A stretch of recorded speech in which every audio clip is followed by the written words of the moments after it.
भारत देश के अंदर इन दिनों सबसे बर्निंग जो प्रश्न है, हर राजनेता, हर मुस्लिम स्कॉलर्स, हर मुसलमानों से हमेशा एक प्रश्न आप सुनते होंगे। हमेशा ये प्रश्न आपके आसपास घूम रहा होगा। आप देखते होंगे यही एक प्रश्न पूछा जाता है कि देश पहले या कुरान पहले, देश पहले या मज़हब पहले, देश पहले या इस्लाम पहले, कुरान पहले या संविधान पहले। घुमा फिरा के प्रश्न एक ही है। इस क्वेश्चन का, इस सवाल के रहस्य, इस सवाल के नीचे जो सोच काम कर रहा है वो एक ही सोच है कि मुसलमान तो मज़हब को ज़्यादा तवज्जो देते हैं या मुल्क को ज़्यादा तवज्जो देते हैं। उस बात को, यानी इस बात में फंसाने के लिए, ख़ास करके मुसलमानों को इसी पहरे में, इसी गोलचक्कर में फंसाने के लिए ये सवाल हमेशा किया जाता है।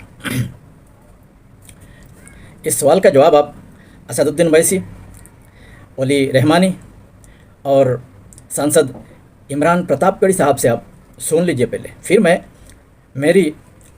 अपना जवाब मैं देता हूँ।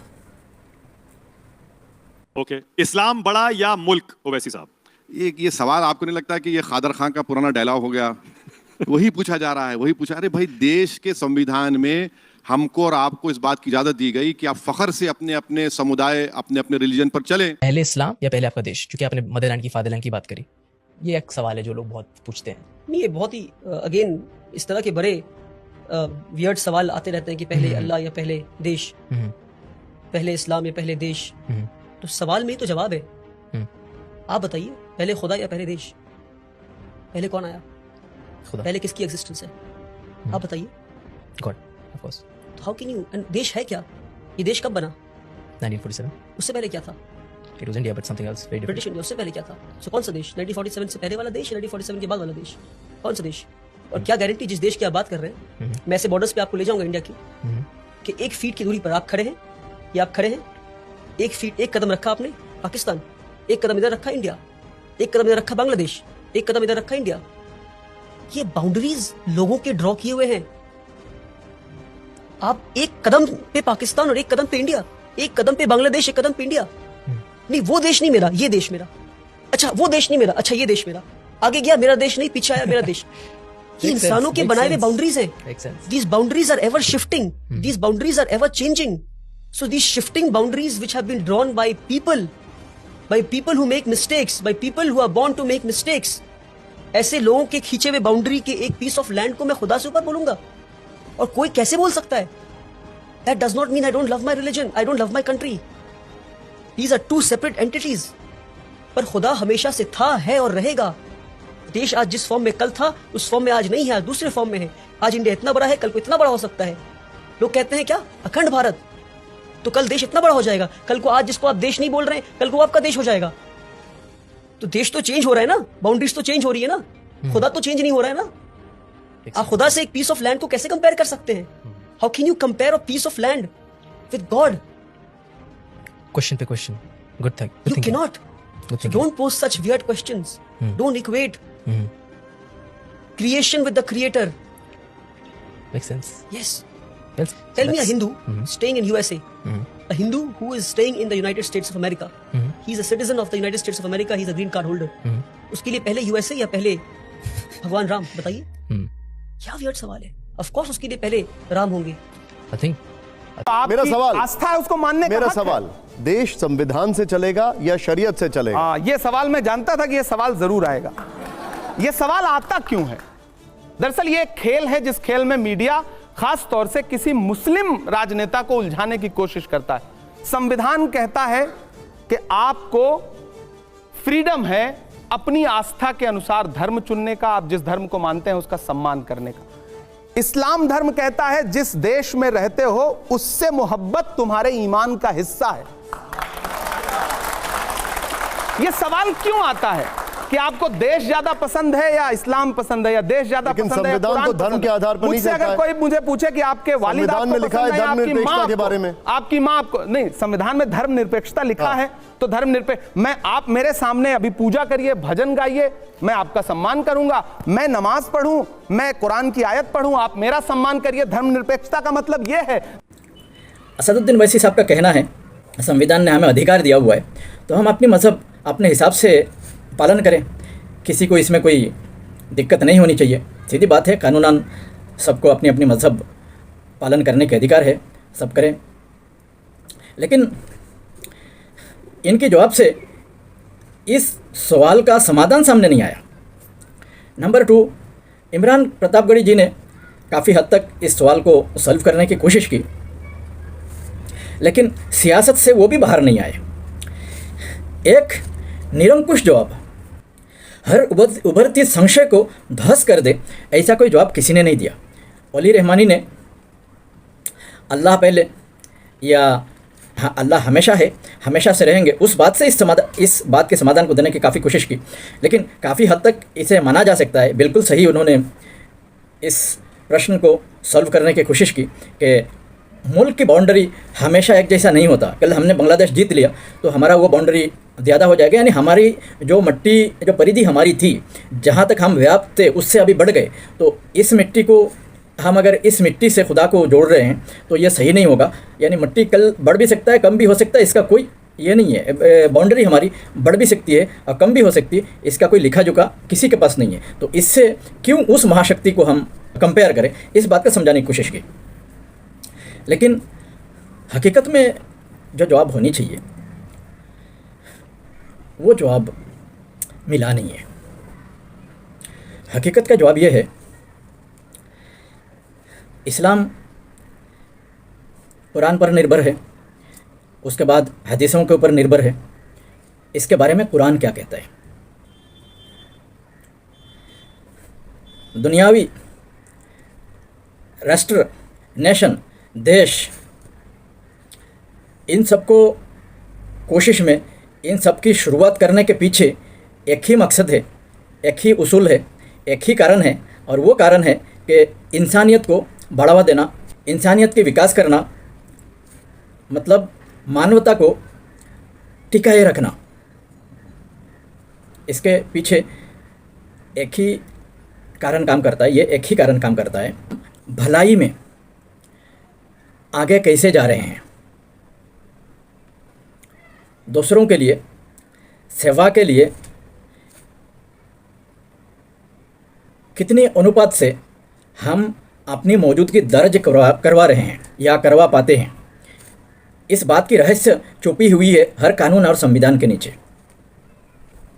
मतलब ये हो गया, इंसानियत को पहरा देने की जिस कोशिश का नाम है, उस कोशिश को हम एक एक बाउंड्री में बांध के उसको नेशन कह रहे, देश कह रहे, और उस देश को चलाने के लिए जिन लिखित प्रतिलिपि की हम पालन करते हैं उसको संविधान कहा जाता है।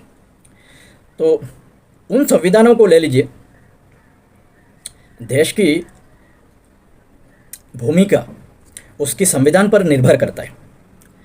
इस्लाम की भूमिका कुरान के लिखत के आयतों पर निर्भर करता है।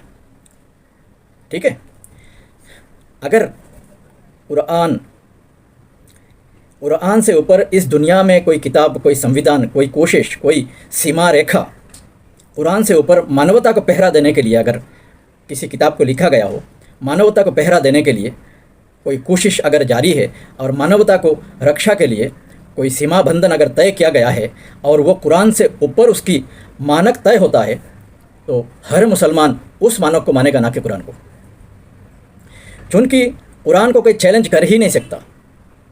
कुरान के अंदर की जो कवानीन है, जितनी मार्गदर्शन है कुरान के अंदर, उस मार्गदर्शन को पार कर ले, उस मार्गदर्शन से ज़्यादा, उस मार्गदर्शन से अच्छी बातें आज तक किसी ने नहीं लिखा और ना कोई लिख सकता है। जिस तरह से मैं एक उदाहरण से बताता हूँ, कुरान सिर्फ मानवता की रक्षा के लिए सामने आने वाली सिर्फ एक किताब ही नहीं है।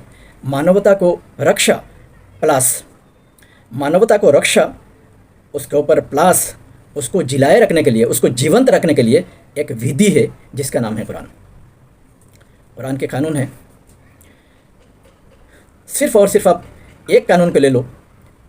हमारे देश में बलात्कार बहुत ज़्यादा होते हैं ना, बलात्कार जिसे दर्शन कहा जाता है, जिसे अंग्रेजी में रेप के नाम से बुलाया जाता है। इसी तकलीफ़ की कानून को ले लो और इस्लामी कानून को आप पारित कर दो। आप देखोगे 1 साल के अंदर, 1 ही साल लगेगा, ज़्यादा नहीं, 1 साल के अंदर 2, 3, 3, 4, 5, 6, यहाँ हर मिनट में 14 रेप होते। उन रेपों की रेप होना बंद हो जाएंगे। आप एक बार तो इसको पालन करके देखो। यानी जिस बंदे ने इस तरह का काम कर लिया, इस तरह का काम कर लिया इस्लामी हुक्म के हिसाब से, इस्लामी शरीयत की हुक्म के हिसाब से, उस बंदे को पकड़ो और उसे सारेआम पत्थर मारो और उसे मौत के घाट उतार दो। ये कहता है ना इस्लाम। तो इसे आप क्रूर कहेंगे? नहीं, इसे एक इंसान की कुर्बानी और मानव समाज में अपराधों की कमी की रक्षा के लिए एक इंसान की कुर्बानी कहेंगे, इसको एक इंसान के त्याग कहेंगे। क्या हमारे भारतीय कानून में सजाए मौत नहीं है? है ना, 302। तो सजाए मौत क्यों दिया जाता है? इसके लिए दिया जाता है कि उस अपराधी ने बहुत गंभीर अपराध कर लिया, लेकिन इसकी वजह से ये जो सजाए मौत, कहाँ कब सदियों में कभी एक सजाए मौत शायद यहाँ होता है। जितना भी सजाए मौत जो भी हुआ होगा, उससे इस देश में उस तरह की अपराधों में कमी आई है? कभी आया है? कभी उस अपराध को ख़त्म करने की कोशिश हमारे कवानीन में इस तरह की कोशिश पाया जाता है कि समाज में दोबारा इस तरह के कोई अपराध फिर से कोई ना करे?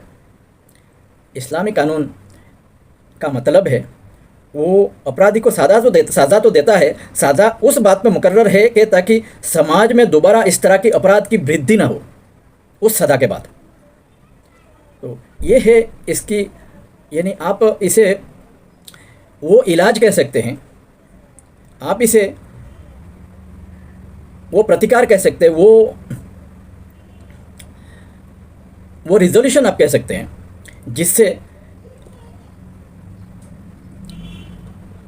यानी एक स्थायी समाधान जिसे कहते हैं। तो ये स्थायी समाधान देने वाला, मानवता को ज़्यादा धरती पर, मानवता को ज़्यादा रक्षा करने वाला है, या बस अपैरेंटली जिन्हें सिर्फ हम ये कह सकते हैं कि काम चल रहा है, काम चलाऊ कानून, वो अच्छे हैं, या कुरान की विधि अच्छा है? और सिर्फ ये एक ही नीति नहीं है, एक ही कानून की बात नहीं कर रहा हूँ। हर कानून समाज को इस तरह दिशा दर्शन इस्लाम ने दिया है कि ऐसा दिशा दर्शन, ऐसा संविधान दुनिया में और कोई है ही नहीं है। अल्लाह के रसूल सल्लल्लाहु अलैहि वसल्लम को जब प्रेसिडेंट की घोषणा की गई थी, उस टाइम पे उन्होंने एक छोटा सा संविधान लिखा था। वो है दुनिया का सबसे पहला संविधान कि हम कैसे चलेंगे, हम अपने के साथ कैसे चलेंगे, दूसरों के साथ कैसे चलेंगे, मजहबी लोगों के साथ कैसे चलेंगे, गैर मजहबी लोगों के साथ कैसे चलेंगे, सबके साथ समानता की परिचय कैसे देंगे, व्यवहार कैसे होगा, सब उसमें लिखा गया था।